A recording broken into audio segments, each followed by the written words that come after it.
সনাতন ধর্মে মহাদেবকে বলা হয় দেবাদিদেব। তিনি অনাদি, অনন্ত এবং পরম ব্রহ্মের সাকার রূপ। মহাদেব আসলে মানুষের বাহ্যিক আড়ম্বরের চেয়ে তার অন্তরের পবিত্রতাকে বেশি গুরুত্ব দেন। যে ভক্তের হৃদয়ে দয়া, সত্য এবং ক্ষমা আছে, মহাদেব তাকেই সবচেয়ে বেশি ভালোবাসেন। শিব তত্ত্ব অনুযায়ী নিজেকে চেনার মাধ্যমেই শিবকে চেনা সম্ভব। নমস্কার বন্ধুরা, আমি পল্লব আর আপনারা দেখছেন রাধাকৃষ্ণ ইউটিউব চ্যানেল। বন্ধুরা, আজকের এই ভিডিওতে আমরা কথা বলবো ভগবান শিব কাদের সবচেয়ে বেশি ভালোবাসেন। বন্ধুরা, ভিডিওটি সম্পূর্ণ দেখার অনুরোধ রইল। আর নতুন বন্ধুরা পাশে থাকা সাবস্ক্রাইব লেখাটি প্রেস করে বেল আইকনের অল অপশান সিলেক্ট করুন। মহাদেব কাদের ভালোবাসেন তা বুঝতে হলে তাঁর নিজের স্বরূপকে বুঝতে হবে। তিনি শ্মশানবাসী, যার কাছে সোনা এবং পাথর সমান। তাই তার প্রিয় হতে হলে মানুষের মধ্যে নির্দিষ্ট কিছু গুণ থাকা আবশ্যক। ভগবান শিব এই নামের মধ্যেই লুকিয়ে আছে এক গভীর রহস্য, এক অসীম শক্তি এবং এক অদ্ভুত মমতা। তিনি যেমন সংহারক, তেমনি তিনি সৃষ্টিরও মূল। তিনি যেমন ভয়ঙ্কর রুদ্র, তেমনি তিনি আশুতোষ, অতি সহজে যিনি ভক্তের ডাকে সাড়া দেন। এই মহাবিশ্বের প্রতিটি কোণায় তার উপস্থিতি অনুভূত হয়, অথচ আমরা অনেক সময় তাকে খুঁজে ফিরি মন্দিরে, পাহাড়ে, তীর্থস্থানে। কিন্তু সত্যি কথা হলো, ভগবান শিব কোনো নির্দিষ্ট স্থানে সীমাবদ্ধ নন। তিনি বাস করেন সেই হৃদয়ে যেখানে আছে ভক্তি, সরলতা এবং সত্য।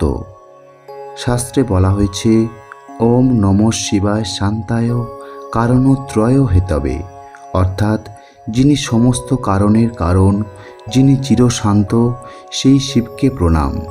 এই শ্লোকের মধ্যেই যেন লুকিয়ে আছে শিবের প্রকৃত স্বরূপ। তিনি বাহ্যিক চাকচিক্য বা আড়ম্বর পছন্দ করেন না। তার প্রিয় সেই মানুষ যার অন্তর নির্মল, যার মনে কোনো অহংকার নেই, কোনো কপটতা নেই। আমরা অনেক সময় ভাবি ঈশ্বরকে পেতে হলে বড় যজ্ঞ করতে হবে, প্রচুর ধনসম্পদ ব্যয় করতে হবে। কিন্তু শিব এমন এক দেবতা যিনি শুধু একটি বেলপাতা আর এক ফোঁটা জলে সন্তুষ্ট হয়ে যান, যদি তা ভক্তির সঙ্গে নিবেদন করা হয়। ভগবান শিবের জীবনযাপন নিজেই একটি শিক্ষা।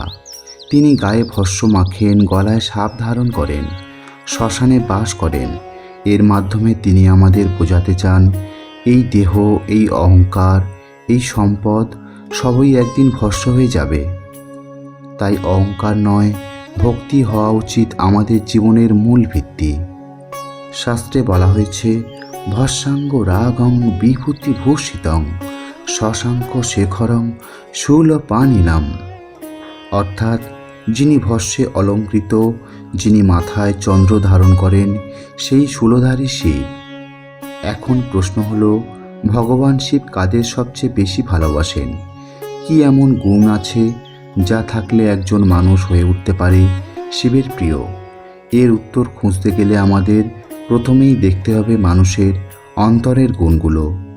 প্রথম এবং সবচেয়ে গুরুত্বপূর্ণ গুণ হলো সরলতা।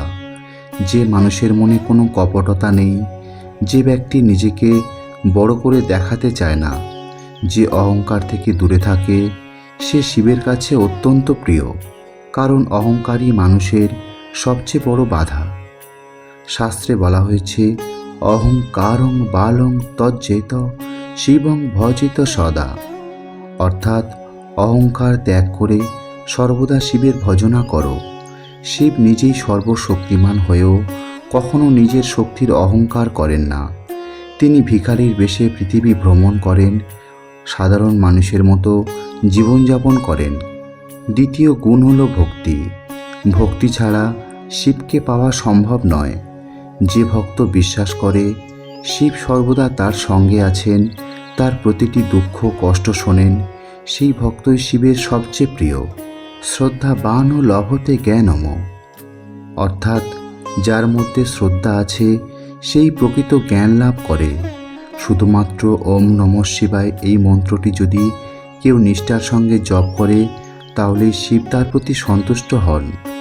তৃতীয় গুণ হল দয়া ও করুণা। যে মানুষ অন্যের কষ্ট বুঝতে পারে, অন্যকে সাহায্য করতে এগিয়ে আসে তার হৃদয়ে শিব বাস করেন, কারণ শিব নিজেই করুণার সাগর। শাস্ত্রে বলা হয়েছে, করুণা সাগর শম্ভু ত্রাহিমাং শরণাগতম, অর্থাৎ হে করুণাময় শম্ভু, আমাকে রক্ষা করো। এই করুণার গুণই একজন মানুষকে ঈশ্বরের কাছাকাছি নিয়ে যায়। চতুর্থ গুণ হল সত্যবাদিতা, সত্য কথা বলা, প্রতারণা থেকে দূরে থাকা। এই গুণগুলো শিব অত্যন্ত পছন্দ করেন। মিথ্যা কখনোই শিবের কাছে গ্রহণযোগ্য নয়। যে ব্যক্তি সত্যের পথে চলে, সে যতই কষ্টে থাকুক না কেন, শিব তাকে কখনো একা ছেড়ে দেন না। পঞ্চম গুণ হল সংযম ও ধৈর্য। জীবনে নানা প্রলোভন আসে, নানা বাধা আসে, কিন্তু যে ব্যক্তি নিজের ইচ্ছাকে নিয়ন্ত্রণ করতে পারে, ধৈর্য ধরে এগিয়ে যেতে পারে, সে শিবের প্রিয় হয়ে ওঠে। শিব নিজেই একজন মহান যোগী, যোগী যোগেশ্বর ও শম্ভু, অর্থাৎ শিবই সর্বশ্রেষ্ঠ যোগী। তাই সংযম এবং আত্মনিয়ন্ত্রণই শিবকে পাওয়ার অন্যতম পথ। ষষ্ঠ গুণ হল ক্ষমাশীলতা। যে মানুষ অন্যের ভুল ক্ষমা করতে পারে, সে নিজেই এক মহান শক্তির অধিকারী হয়ে ওঠে। শিব বহুবার ভক্তদের ভুল ক্ষমা করেছেন, তাদের আশীর্বাদ দিয়েছেন। তাই ক্ষমা করতে শেখা মানেই শিবের কাছাকাছি পৌঁছানো। সপ্তম এবং শেষ গুণ হল সন্তুষ্টি। যে ব্যক্তি অল্পতেই সন্তুষ্ট থাকে, যে অতিরিক্ত লোভ করে না, তার মন সবসময় শান্ত থাকে। আর এই শান্ত মনেই শিব বাস করেন। অসন্তুষ্টি মানুষকে অশান্ত করে তোলে, আর শান্তি হল ঈশ্বরের আসন। এখন যদি আমরা নিজেদের দিকে তাকাই, তাহলে বুঝতে পারব এই গুণগুলো আমাদের মধ্যেও ধীরে ধীরে গড়ে তোলা সম্ভব। শিব আমাদের কাছে কোনো কঠিন শর্ত রাখেন না। তিনি শুধু চান একটি নির্মল হৃদয়, একটি সৎ মন এবং সত্যিকারের ভক্তি। ভগবান শিবকে পাওয়া খুব কঠিন নয়। তিনি কোনো দূরের দেবতা নন, তিনি আমাদের ভেতরেই আছেন। আমাদের প্রতিটি নিঃশ্বাসে, প্রতিটি অনুভূতিতে তার উপস্থিতি রয়েছে। আমরা যদি সত্যবাদী হই, যদি দয়ালু হই, যদি অহংকার ত্যাগ করতে পারি, যদি ভক্তি নিয়ে তার নাম স্মরণ করি, তাহলেই আমরা হয়ে উঠতে পারি শিবের সবচেয়ে প্রিয় ভক্ত। ফুল দিয়ে পূজার চেয়েও মহাদেব মানুষের অন্তরের 8টি মানস পুষ্প বা গুণী পুষ্পে অধিক তুষ্ট হন। এগুলি হল অহিংসা, ইন্দ্রিয় সংযম, দয়া, ক্ষমা, শান্তি, তপস্যা, ধ্যান এবং সত্য। এই 8টি গুণ যার চরিত্রে বর্তমান, সেই ব্যক্তি শিবের শ্রেষ্ঠ ভক্ত। আধুনিক জীবনে শিবের প্রিয় হওয়ার অর্থ হল নিজের ভেতরের পশুত্বকে বিসর্জন দিয়ে মনুষ্যত্বকে জাগিয়ে তোলা। শিব আমাদের শেখান কিভাবে প্রতিকূলতার বিষ পান করে নীলকণ্ঠ হতে হয় এবং সমাজকে শান্তির অমৃত দান করতে হয়। বাহ্যিক আড়ম্বর নয়, বরং নির্মল চরিত্র এবং পরোপকারের মাধ্যমেই মহাদেবের আশীর্বাদ লাভ সম্ভব। মানুষের সেবা এবং জীব সেবার মধ্যেই প্রকৃত শিব পূজা নিহিত। হাত, পা, দেহ, কাজ, কান, চোখ বা মনের দ্বারা আমি জ্ঞাত বা অজ্ঞাতসারে যে অপরাধ করেছি, হে আমার করুণার সাগর মহাদেব শম্ভু, তুমি তা ক্ষমা করো। তোমার জয় হোক। ওং ত্র্যম্বকং যজামহে সুগন্ধি পুষ্টি বর্ধনম। এই মহামৃত্যুঞ্জয় মন্ত্র আমাদের শেখায় শিবই আমাদের জীবনের শক্তি, শিবই আমাদের রক্ষাকর্তা। তাই প্রতিদিন অন্তর থেকে একবার বলুন ওম নমঃ শিবায়, আর বিশ্বাস রাখুন শিব সর্বদা আপনার সঙ্গে আছেন। বন্ধু, আপনি যদি মনে করেন মহাদেব আপনার সাথে আছে, তাহলে কমেন্ট বক্সে একবার ভক্তিভরে লিখুন ওম নমঃ শিবায়।